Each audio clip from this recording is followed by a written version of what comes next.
आपके सामने है जो आप समझे। हमने तो अपने तरक्कियाती प्रोग्राम बनाए, हमने उनके नंबर्स भी दिए, उनके पैसे भी बताए, उनके एग्जीक्यूटिव एजेंसी भी बताए, लेकिन इस जिले में जिन एमपीएस को, जिन एमएनएस को जो अरबों रुपए दिए गए, जरा उनका हिसाब तो ले उनसे। वो पैसे लेके कहां गए?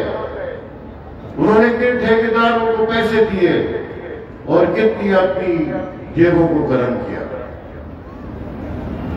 हम तो चाहते हैं और मैं ये चाहता हूं और पाकिस्तान पीपल्स पार्टी ये चाहती है कि जिले में तरक्की हो और इंशाअल्लाह हम जिले में तरक्की देखेंगे।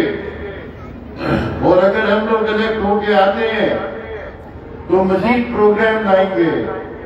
हमने अपनी तालीम बेहतर करनी है और जो ये हमने नया जिला यूनिवर्सिटी के लिए जो मेरे पीछे स्लोगन लगा हुआ है, हम इस पे काम कर लेंगे।